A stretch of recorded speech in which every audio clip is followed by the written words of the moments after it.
तो इस एपिसोड की शुरुआत में जहाँ पर उसी होटल का सीन दिखाते हैं जिस होटल के अंदर ने वो बुढ़ा मास्टर और साथ में वो उसकी रिवेस्ट्रेस मिले थे। मिस्टर जोन जो होती है वो हमारे उनसियोंग को इस जगह के ऊपर ढूंढने के लिए आती है, क्योंकि आपको याद होगा कि पिछली एपिसोड के एंड के ऊपर हमारा उनसियोंग जो था वो क्लिफ के ऊपर से गिर गया था। तो जोन जो होती है जहाँ पर उसे ढूंढने के लिए आती है, तो जब वहाँ पर अंदर आने के बाद उसके सबूत ढूंढ रही होती है, इसी के साथ ही ह्योंगजिंग वहाँ पर पहुंच आता है। ह्योंगजिंग वहाँ पर आने के बाद उसे कहता है मुझे लगा था कि तुम यहीं पर होगी, अब हम लोग यहाँ पर क्या करेंगे और उसे कहाँ पर ढूंढेंगे। तो जोन उसे कहते हैं तुम मेरा पीछा कर रहे हो, क्या तुम यहाँ पर मेरा पीछा करके उनसियोंग को ढूंढना चाहते हो, लेकिन उनसियोंग यहाँ पर नहीं है। तो ह्योंगजिंग उसे कहता है नहीं सीनियर सिस्टर, मैं बस तुम्हारा पीछा कर रहा हूँ ताकि मैं उनसियोंग को ढूंढ सकूं, ऐसा मेरा और कोई मकसद नहीं है। अपनी गलती का बहुत ज्यादा पछतावा है। मेरे दो जूनियर ब्रदर यहाँ पर मेरी गलती की वजह से मारे गए हैं, एक जूनियर ब्रदर तो मर चुका है और दूसरा यहाँ पर गायब है, इसी वजह से प्लीज यहाँ पर मुझे अपने साथ आने दो, मैं तुम्हारा साथ देना चाहता हूँ ताकि हम लोग जल्दी से जल्दी उनसियोंग को ढूंढ सकें। तो हमारी जोन जो होती है उसकी बात सुनने के बाद काफी हैरान होती है और उसे कहती है क्या तुम वाकई में यहाँ पर उसे ढूंढना चाहते हो या फिर तुम अपने मास्टर के कह पर यहाँ पर आए हो। तो वो उसे कहता है नहीं ऐसी बात नहीं, और साथ ही उसके सामने घुटने टेक देता है और कहता है प्लीज यहाँ पर मेरी गलती को माफ कर दो, मैं वाकई में यहाँ पर उनसियोंग को ढूंढना चाहता हूँ। अगर यूनिटी कल्ट के लोग उसे उठाकर ले गए तो फिर तुम्हें मेरी जरूरत पड़ेगी, हम दोनों मिलकर उसे ढूंढ निकालेंगे। तो फिर साथ ही उससे कहता है कि प्लीज यहाँ पर मुझे अपने साथ आने दो। हमारी जोन जो है उसकी बातें सुनने के बाद उसे कहती है कि मुझे लगता है कि तुम यहाँ पर मेरे सामने एक्टिंग कर रहे हो, तुम्हें यहाँ पर उनसियोंग की फिक्र है, लेकिन खैर यहाँ पर उनसियोंग को ढूंढने तक तुम मेरे साथ आ सकते हो। और दूसरी बात, मुझे यहाँ पर तुम्हारे मास्टर की कोई परवाह नहीं है, इसलिए मुझे यहाँ पर अपनी जूनियर सिस्टर या फिर अपनी सीनियर सिस्टर कह के पुकारो मत, क्योंकि मैं यहाँ पर तुम्हारे मास्टर को एक कमीना इंसान समझती हूँ। तो ह्योंगजिन उसे कहता है कि ठीक है मैं यहाँ पर दोबारा उसका नाम नहीं लूंगा। और इसी के साथ जोन कहती है अगर तुम यहाँ पर इस बात से एग्री करते हो तो फिर मेरे साथ आ जाओ। तो ह्योंगजिन उसकी बात सुनने के बाद शर्माना शुरू कर देता है और कहता है हाँ क्यों नहीं, मैं यहाँ पर अपनी पूरी कोशिश करूंगा तुम्हारी मदद करने में, हम दोनों मिलकर उनसियोंग को ढूंढ निकालेंगे। तो यहीं पर से नेक्स्ट सीन 1 साल के बाद का दिखाया जाता है। 1 साल के बाद यहाँ पर एक टाउन का सीन दिखाता है जहाँ पर एक रेस्टोरेंट होता है। तो कुछ लोग वहां पर आपस में बातें कर रहे होते हैं। ये लोग जो होते हैं जो ताजिर होते हैं और वो लोग आपस में ये बात कर रहे होते हैं कि हम लोग यहाँ पर अपना माल लेकर दूसरी जगह पर नहीं जा सकते, क्योंकि अभी भी यहाँ पर यूनिटी कल्ट के लोगों का खतरा है कि पिछले 1 साल से हम लोग यहाँ पर खुलेआम अपना माल नहीं बेच पा रहे और दूसरे शहरों में अपना माल लेकर नहीं जा पा रहे, क्योंकि कहते हैं कि यूनिटी कल्ट के लोग इस तरह के कारवान के ऊपर अटैक करते हैं और उनके सभी लोगों को मार डालते हैं और साथ उनका सभी माल लूट लेते हैं। कोई भी एस्कॉर्ट एजेंसी के लोग यहाँ पर फिलहाल के लिए अपना माल सप्लाई नहीं कर रहे, यहाँ तक कि 5 ग्रेड फैमिलीज के लोग जो है यहाँ पर एस्कॉर्ट एजेंसीज को अपनी प्रोटेक्शन में रखे हुए हैं ताकि कोई भी उनके ऊपर अटैक ना कर सके। इसी के साथ उनमें से एक कहता है कि वहां पर अपने पीछे वाली टेबल के ऊपर देखो, क्या तुम देख रहे हो? तो वहां पर ग्रेट माउंटेन सेक्टर के डिसाइपल्स बैठे होते हैं। तो बचे बचे कुछ डिसाइपल्स वहां पर बैठे होते हैं। तो वो उनसे कहता है क्या तुमने देखा, ये तो ग्रेट माउंटेन सेक्टर के बचे कुछ डिसाइपल्स हैं। हमने सुना है कि last time great mountain sector को पूरी तरह से वाइप आउट कर दिया गया, सिर्फ कुछ ही डिसाइपल्स बचे और वो भी यहाँ पर अपना मुंह छुपाते फिर रहे हैं। उनमें से एक कहता है कि अगर यहाँ पर इनके सेक्टर को वाइप आउट कर दिया गया तो फिर मुझे समझ नहीं आती कि तुम लोग यहाँ पर इनके सेक्टर को ग्रेट माउंटेन सेक्टर क्यों कह रहे हो। अब तो इन्हें यहाँ पर 5 ग्रेट सेक्टर्स में से निकाल देना चाहिए। जबकि ये बात सुनने के बाद वहां पर ग्रेट माउंटेन सेक्टर का एक लड़का काफी ज्यादा गुस्सा आ रहा था और कहता है कि ये कमीने लोग यहाँ पर हमारे बारे में इस तरह की बात कैसे कर सकते हैं। तो इसी के साथ ही वहां पर वेटर जो होता है उनके लिए उनके नूडल्स लेकर आ जाता है और कहता है कि तुम लोगों का सूप रेडी है और बाकी तुम सभी लोगों के नूडल्स बाद में लेकर आता हूँ। उस लड़के का सीनियर ब्रदर उसे कहता है कि प्लीज शांत हो जाओ, तुम यहाँ पर हमारे लिए मसला क्रिएट मत करो, हम लोग बस यहाँ पर से चुपचाप चले जाएंगे। तो उसी के साथ ही उसे कहता है कि ठीक है सीनियर ब्रदर, लेकिन ये लोग यहाँ पर हमारे पीछे इस तरह की बातें कैसे कर सकते हैं,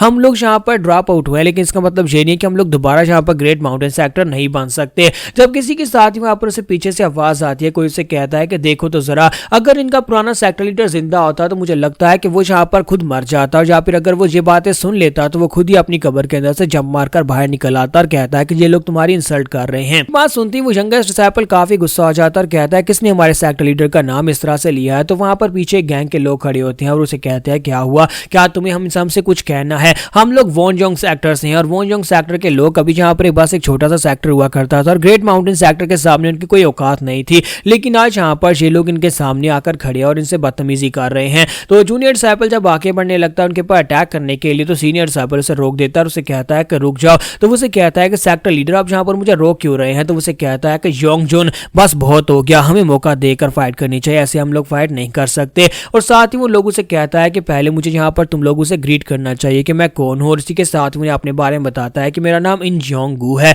और मैं यहाँ पर ग्रेट माउंटेन सेक्टर का नया इंचार्ज हूँ, इसलिए प्लीज यहाँ पर मेरे जूनियर डिसाइपल की तरफ से मैं आपसे माफी मांगता हूँ कि प्लीज यहाँ पर हमें डिस्टर्ब ना करें और हम लोग अपने अपने अलग अलग रास्ते हो जाते हैं। तो इसी के साथ ही वो सामने वाला लड़का उसे कहता है कि अच्छा ठीक है, तुम लोग यहाँ पर अलग रास्ते होना चाहते हो, देखो तो जरा यहाँ पर इन लोगों की क्या हालत हो गई है। हमने वाकई में ये सुना था कि ग्रेट माउंटेन सेक्टर पूरी तरह से वाइप आउट हो गया है। लेकिन अब देखो एक कमजोर सा बच्चा यहाँ पर ग्रेट माउंटेन सेक्टर का नया सेक्टर लीडर बन गया है। लेकिन खैर कम से कम तुम्हें थोड़ी बहुत तमीज तो है, तुमने यहाँ पर अपने सेक्टर के एक और बचे कुछ मेंबर को मरने से बचा लिया। इसी के साथ ही वो वॉन सेक्टर के लोग जो होते हैं वहां पर से पीछे मुड़ जाते हैं। उनके चले जाने के बाद वो लड़का अभी भी गुस्सा हो रहा होता है। तुम्हारा एनजीओ उसे कहता है कि मैंने तुमसे कितनी बार कहा है कि यहाँ पर सिचुएशन को देखकर गुस्सा किया करो, हम लोग फिलहाल के लिए गुस्सा करने की कंडीशन में बिल्कुल भी नहीं है, हमेशा सबसे पहले यहाँ पर सिचुएशन को देखो और उसी के बाद रिएक्ट करो। तो योंगजुंग उसे कहता है कि प्लीज सीनियर ब्रदर मुझे माफ कर देना, मैं दोबारा ऐसा नहीं करूंगा। तो इसी के साथ इंजोंग उन लोगों से कहता है कि माउंट वैंगसियोक यहाँ पर से काफी ज्यादा करीब है, हम लोग बस पहुंचने ही वाले हैं, अगर तुमने खाना खा लिया तो चलो यहाँ पर से चलते हैं। और इसी के साथ उस वेटर को दिखाता है कि वेटर पीछे खड़ा उन लोगों को घूर घूर कर देख रहा होता है।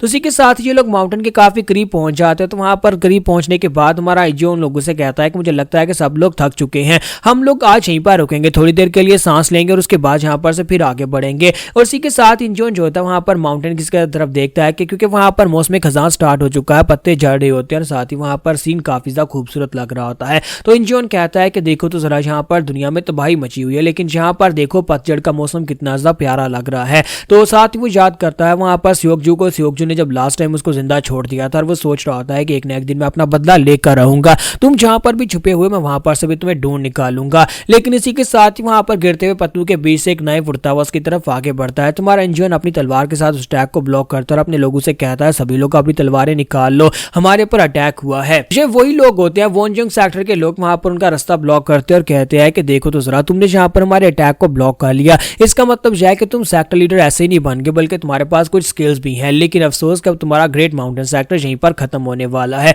तो इंजियन उसे कहता है कि ये तुम लोग कर क्या रहे हो, हमने तुमसे माफी मांगी थी और उसके बाद तुम लोग यहाँ पर हमारे पर अटैक कैसे कर सकते हो। जब किसी के साथ ही वोनजंग सेक्टर का लड़का उसे कहता है कि अपनी बकवास बंद करो, तुम्हें पता है कि हम लोग तुम्हारे पर अटैक क्यों कर रहे हैं, हमें पता है कि तुम्हारे पास एक बहुत ही खास आइटम है जो तुम अपने साथ लेकर जा रहे हो, हमें वो चाहिए। तो इंजियन कहता है हमारे पास तो कुछ भी नहीं है। तो वो लड़का उसे कहता है कि हमें पता है कि तुम्हारे पास यहाँ पर स्वर्ड गार्ड का सीक्रेट मैनुअल है, वो सीक्रेट मैनुअल, वो डिवाइन स्क्रिप्चर तुम्हारे पास है, हमें वो चाहिए, अगर तुम दे देती हो तो तुम्हारे साथियों को जिंदा छोड़ देंगे। और इसी के साथ ही वहां पर उनके पास अटैक होना शुरू हो जाता है। जबकि यहीं पर पेड़ के पीछे दिखाता है कि वो वेटर जो होता है वहीं पर छुपकर खड़ा ये सब कुछ देख रहा था और कहता है क्या डिवाइन स्क्रिप्चर, क्या डिवाइन स्क्रिप्चर इनके पास है। तो यहाँ पर हमारी एपिसोड 42 का एंड करेंगे। नेक्स्ट एपिसोड में देखेंगे क्या ये वेटर आगे बढ़कर इन लोगों की जान बचाएगा या फिर इन सभी लोग यहाँ पर मरने वाले हैं।